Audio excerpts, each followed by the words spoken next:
something close to my heart. It may not necessarily seem as the sexiest conversation, but we want to talk about development strategy down the road. And one of the persons that I have that I truly respect, a progressive person, a person who has been writing a lot on Philippine economy, our developmental crisis. Someone who's progressive, of course, in every sense of the word, is of course Sunny Africa. Thank you very much, Sunny Africa, Executive Director of Ibon Foundation, for joining us today, sir.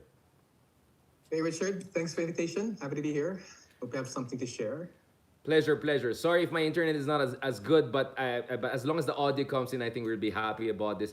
There's a lot to discuss for today, and I think it's very timely to have this kind of discussions. Now, of course, you and I have had engagements throughout the years, not as direct as today, but I think you also use the term Duterte Garks. So both of us thought about it independently. It's just that I came ahead, so being credit grabber, I trolled you on that. But all respect. I really like the contributions of the Ibon Foundation to economic discussions in the Philippines. Now, let's first start, Sunny. Who is Sunny Africa? I mean, Tito Boy Abunda way. Like, who's Sunny Africa? Sino mga mahal niya sa buhay? But more importantly, what's the Ibon Foundation and what do you do? Before we discuss Marcos economic food inflation and all of that, before we go there, let's, for the purpose of our audience, especially younger audience, Sunny Africa, a short introduction maybe.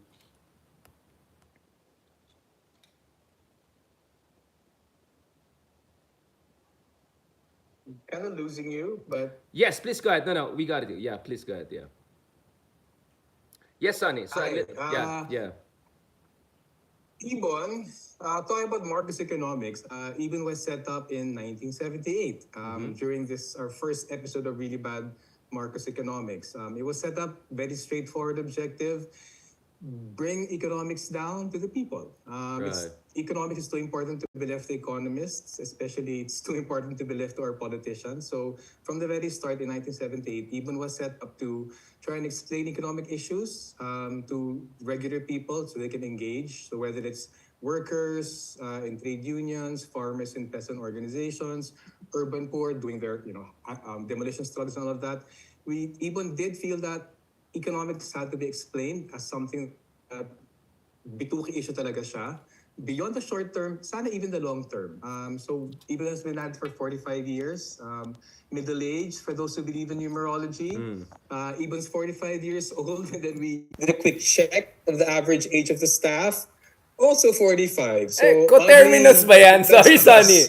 Sorry, Sunny. Coterminous ba yan? I don't want to ask age, but it's like... yeah. Hindi naman yata. Hindi Hindi naman naman. yata. As Okay. long as people are, able, willing to do, keep up the fight Right. amid all the difficulties, we're still around. Also inviting young progressive economists who want to join Ibon, just, knock on our door. Yes, go We'll for sort it. something out. We can do we can work together. Sonny, a little bit about yourself. Of course, your background in development studies, London School of Economics, if I'm not mistaken. Also, how did you come about in terms of your research and advocacy in the field of development economics or development studies? Ah, ano kaya? I think as with most activists, it's Right. experiential. I had a nice, happy childhood, had a nice, happy high school life, also had a nice, happy, oblivious college life. But I was in London at the time in LSE. And what really struck home for me that time was that was a time that in the mid 1990s in London, and it just struck home to me one time after a nice university night of partying. A Filipina about 3 in the morning um, when the party wound down, she knocked on the door with one maleta, said, "I'm gonna run away from my employer, but he can't know I'm running away because he took my passport." Asked me to keep Oh, the maleta until she could run away. oh, Very furtively, she went back up to her employer. It was a Middle Eastern employer, and you don't think the aftermath of a party, you have a buzz, and for that to happen, just stuck home. It's kind of weird. I mean, here I am yeah, studying abroad, having a fairly comfortable life, right. a Filipino, and then another Filipina in the exact same building I'm in, completely different circumstances. And I think it was that moment of Wow. desperation. Ah, It yeah. struck home. I Yeah. was doing philosophy and economics at the time, and then I did my master's in development studies. Came Yeah. home, worked for a year in NEDA, saw how I'm not going to say corrupt, saw how challenging working in the government was for economic development. Ran away back to the academe for a year, tried doing a doctorate. After 2 years, realized, why am I studying in London Yeah. Yeah. when Yeah. the battle is in the Philippines? So I Right. interrupted my doctorate, started NGO work, and I've been here ever since. So Sonny, you're a recovering conyo in that sense, right? It's like, and then I mean, just to say this, I'm saying this with complete self-awareness, just to be clear about it, right? You can bash my conyo Tagalog and all, but I think you're more legit conyo. Ako probinsyanong conyo lang ako from Baguio. No, but Sonny, your story is actually as unique and exceptional as it is. It has parallels with a lot of people. I mean, people like Walden Bellio, a mentor of mine, also came from privilege, right? Went to Princeton University, went to United States. Also, of course, my de facto co-host Ronald Liamas also came from a quite comfortable background, and then he saw the reality of Smoky Mountain, etc. Natauhan. In fact, our own hero Rizal, right? Like he had a comfortable life in Calamba until his own family ran into trouble with the Freirocracy in the Philippines. So I think your story, in many ways, exemplifies that that kind of middle class or upper class Filipino that was essentially shaken out of their stupor, right? And then dedicates the rest of their life. I'm not trying to downplay the uniqueness of your story, but it's also very instructive because we have a lot of people like that. I mean, No, no. I don't want to call it noble oblige, right? But there is a certain degree of noble oblige perhaps there. Now, Sonny, I don't want to go too showbiz and talk about your love life, etc. Let's get down to business. All right. Of course, folks are free to download yung mga excellent studies by Evon Foundation throughout the years, including authored by Sonny Africa and a lot of smart people. By the way, Sonny, kamag-anak mo yung ano, 'di ba? Yung debater champion, 'di ba? Si Africa. Yeah. Nephew and neighbor. Wow. Okay, send So my he regards. actually bumped up our cachet here in our little neighborhood in Katipunan. All these signs came out. Yeah. Congratulations, David Africa. Like, oh my God. Reflected glory for me. I mean, that refraction is always a good thing. No, I mean, ako and Leloy, of course, we were competitive debaters back in the UP Ateneo, etc. But we never thought there'll be a Filipino will be a world champion because we had to deal with a lot of racism. Let's be honest about it. Coming from the developing world, we didn't have the right posh accent, blah blah blah. But I'm so glad that brilliant kids like your nephew have shattered that glass ceiling.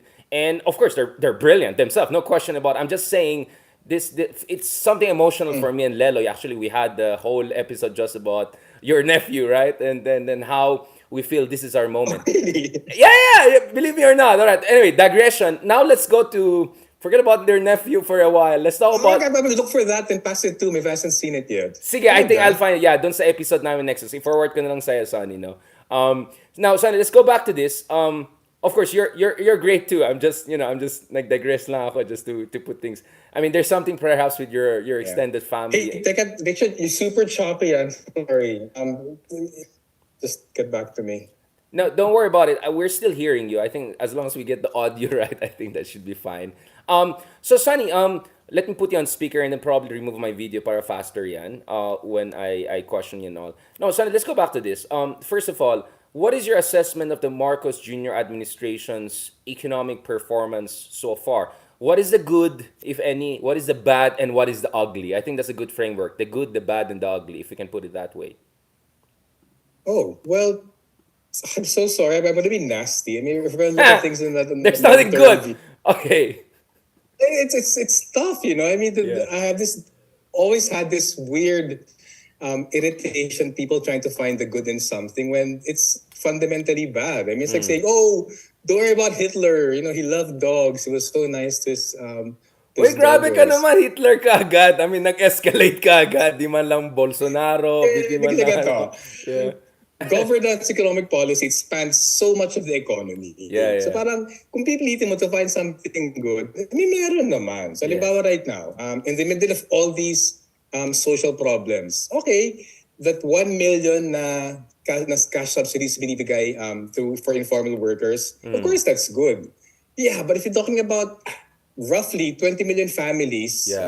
who are like poverty line or below, or like sort of poverty line and vulnerable, parang why make a big thing out of that good, that tiny good thing? So parang tingin ko, Yeah. sorry, I mean, not to be nasty, but to put into context, we can always find good in Right, parang your point is everyone and wag natin everything. But pilitin. I think Oo. Philippine economy is downward side. It's not actually even flat. It's not state. It's actually going downwards. Right now, that moment to find something good, it's yeah. And I think it's kind of pandering to people, trying to sort of find some justification in the way things are. And right now, feeling ko mag-focus tayo dun sa bad and the ugly kasi there's really so much to change. I think the pinaka bad is the fact that in terms of outcomes, it doesn't make sense that after all these hype growth Right. and hype foreign investment, di ba? Biggest foreign investment under Tatay, I think in 2021, parang 11-12 billion dollars. Right, Like, right. wow, it's like a record for the Philippines.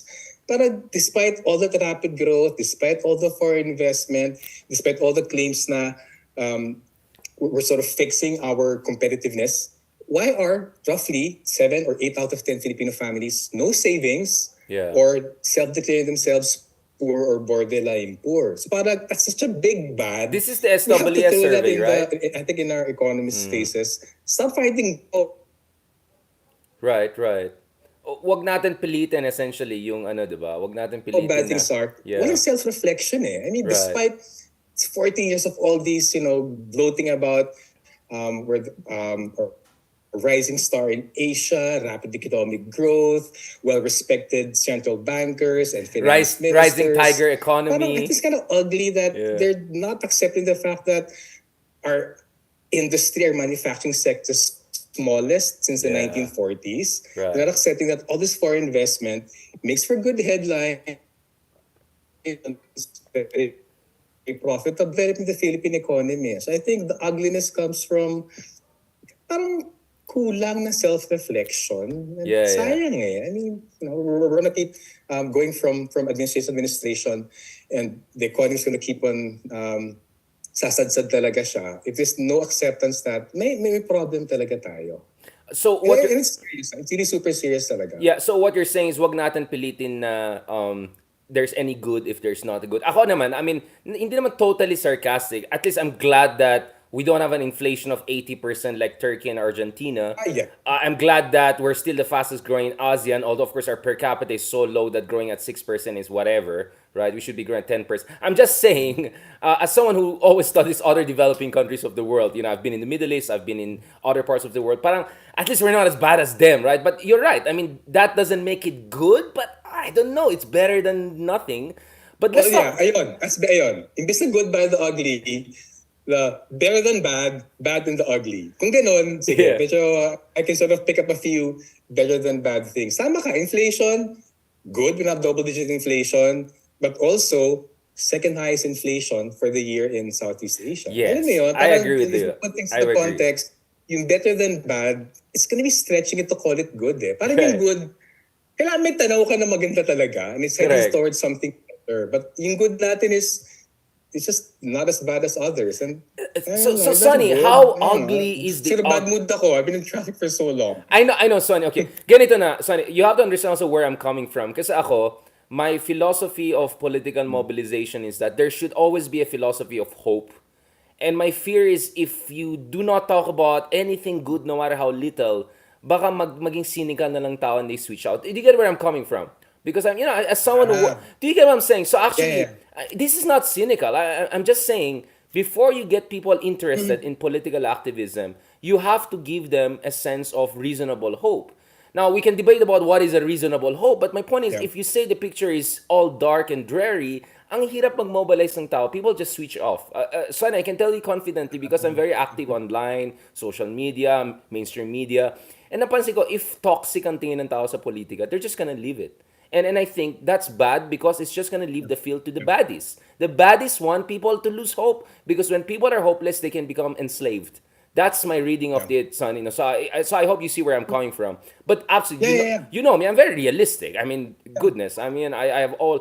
I always compare Philippines with other developing countries. Hindi ako nagfi-feeling na walang ganyan sa States, walang ganyan sa Singapore. No, I always say like, walang ganyan sa Thailand, walang ganyan sa Vietnam, walang ganyan sa Argentina or Turkey. I'm that kind of person.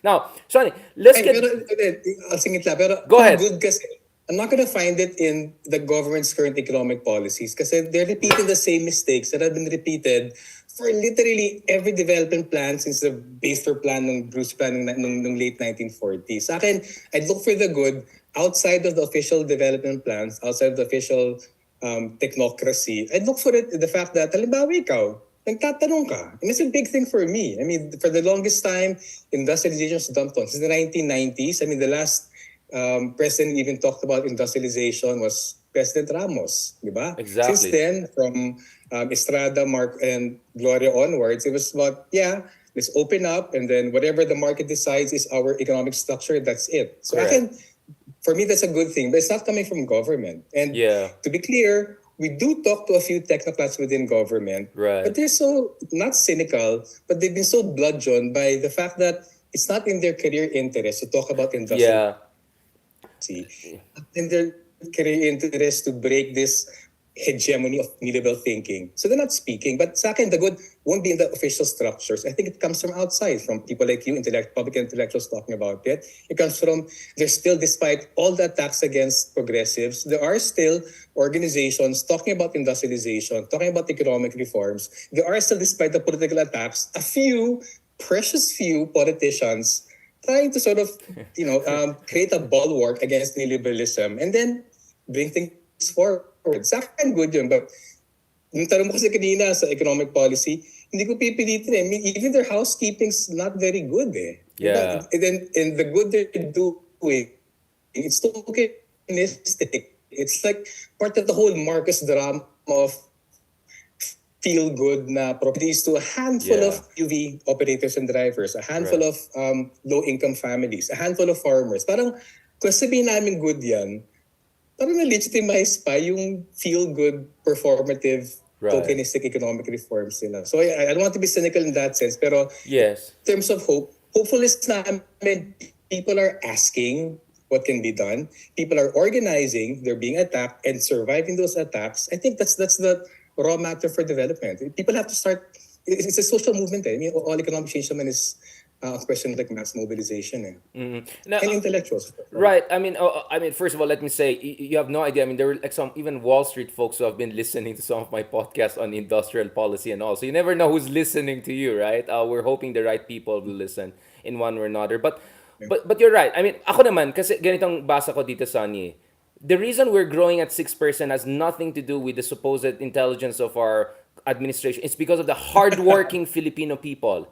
It's because of Yeah. all so that for me is good because we have hardworking people, who are sacrificing blood and sweat to make sure na the country as a whole moves forward. That for me is a good thing. That our kababayans at least have that room for contribution to economic growth. That our kababayans are the kind of have the kind of work ethic and education. So for me, that's a good thing. Again, you're right. We shouldn't credit the government for that. But at least I'm also going to credit the government for not totally getting in the way of that. I mean, we're growing in spite of our government. But I know a lot of bad governments around the world doing crazy mumbo jumbo economics. I mean, look at, for instance, Recep Tayyip Erdogan in Turkey, right? Playing mumbo jumbo games with interest rates and all of that.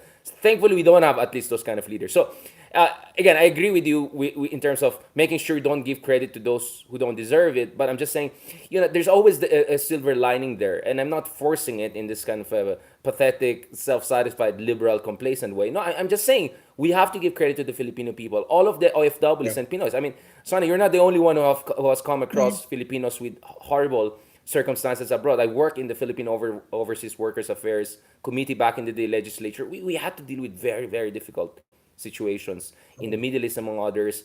I Yeah. just came from Scandinavia, supposedly the most developed part of the world. And, even there, we were checking if, kamusta yung kalagayan ng mga Pinoy doon, talking to the FA folks, friends like that. So I get where you're coming. Now, son, let's go back to the green part. What is really super ugly about the fact that the Philippines, despite being the fastest growing economy in the region, is not creating quality growth. It's not creating, I hate it, inclusive growth. Yung mga ganyan, mga ek-ek na yan, di ba? Yung mga ganyan, UN language, right? I mean, just say it for what it is. The Filipino poor are not being lifted out of poverty. The Filipino middle class is under difficult conditions. I gave a number in 2012. The World Bank said something like 40 richest families took home 76% of newly created growth. That's twice worse than Thailand, which has been in the midst of a kind of a mini civil war. That's like 5 times worse than Malaysia, and completely incomparable to situation in Japan. This is 2011, 2012, Sonny. No, so I don't think even the term "not inclusive" enough is capturing it. But Yeah. just to set the tone for our next two short episodes, Sonny, what is the super ugly part about our growth? So you already hinted at hunger rates. What about employment quality, So I'm losing you, underemployment, Richard. and also in terms of Yeah, okay. productivity? In terms of productivity, don't worry, i-reset ko yung internet after this episode para hopefully better. So let's talk about these three things. No, first perhaps food inflation and impact on hunger. Second, Sonny, let's discuss in terms of aside from food inflation and hunger, let's discuss the aspect of quality of employment or underemployment, which is a big problem for a lot of Filipino people. And lastly, if we can talk about productivity growth, especially in manufacturing sector. If you can look at those three, I think, dimensions, it would be very helpful. Do you want me to give you a share screen kind of? Do you want to share data? I don't mind. That would be, I think, Oh my fantastic. God, I'm about to have to dig up. So, or if ever, I'm if not prepared. if ever forward mo na lang sa akin, sige, we can put your studies there in link for people to study on their own. Because everything we say here, I know yung background mo medyo parang maharly ka rin like me, pero hindi kami marites. Ano kami? Data-driven kami. Alright? So yeah. Let's go for it. Let's talk about those three dimensions para people appreciate bakit ugly yung Okay. situation. Yeah. So sorry, Richard. I'm kind of getting fragments of yung question mo. Pero ang gets ko, okay, coming from the growth thing, sa totoo lang, I'm in an ongoing conversation with a businessman. Eh. He's one of the executives on the mga big business groups. Eh. Parang he keeps asking us what's wrong with the growth we have. Sa akin, totoo naman. I mean, if you have a growing population, the economy has to grow to provide for them. So on that level, of course, walang problem with growth. But our pet peeve there is there's something wrong if that growth is mainly felt as, increased profits for few corporations, increased wealth for few families. Pero yun nga, yung sabi mo nga, hindi inclusive, yung majority don't benefit. At sa amin, super important actually the last labor force survey that came out. Yeah. Statistics are kind of tricky. The government made a big thing about the employment rate going to about 4.5%. Parang among the lowest now in about 15, 20 years. Ang problema doon, they should have also said that did you know employment fell from August to September? There's actually over 407,000 Right, less right. employed Oh my Filipinos. goodness. Yeah. Parang Yeah. you can't talk about growth if the number of employed fell. Pero ang Yeah. tanong doon, teka, if the number of employed fell, why did the unemployment rate improve? Simply because those who actually lost their jobs, added to those millions who don't have jobs, were not counted as unemployed. There's a statistical quirk that if you're not counted as part of the labor force, for instance, because you haven't been looking for work in the last 6 months, you're not counted Right. as Methodological unemployed. mumbo jumbo. Yeah. Yeah, so Yeah. medyo sa akin, that's so important kasi Yeah. at the end of the day, growth should translate into jobs. It should Right. translate into decent incomes. And what's being produced should be translated into cheap goods and services for the people. But we're not seeing that. Eh. Sa amin, the labor force figures are so important to look at.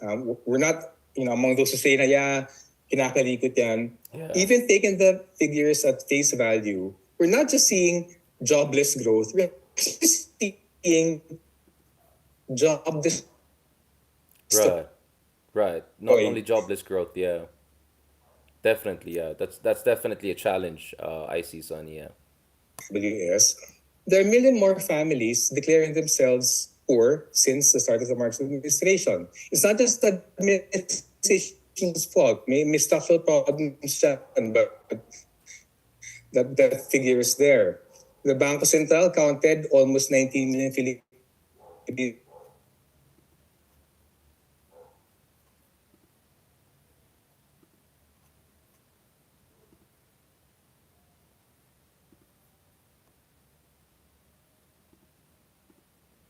Son, I think my I need to reset my internet. This part is a little bit tricky. Let me reset my internet and get back to you shortly, Son. Kasi sayang, maganda yung intervention mo ng part na yan. Can you give me like a few minutes lang? Let me send you yeah. Sorry about it. Kasi nasayangan ako. Ang ganda ng analysis. Because this is preparing us for the next episode, which is, the hegemony of, the kind of orthodox economic thinking, whatever you want to call it, and how that has really kept the Philippines behind. Before we I'm gonna talk, get a drink. just give me a few minutes. I'll reset lang my internet. Okay lang? Kasi Okay ba? mga oligarchs ang pag-usapan natin, so feeling ko sinasabotahe tayo. I never had my internet so bad. So it's like, I think alam nila na pag-usapan natin mga oligarchs eh. So baka we're being sabotaged on that. So just a second, let me just reset this. I'll send you the link, the new link. I think baka, or hindi, baka the same link lang.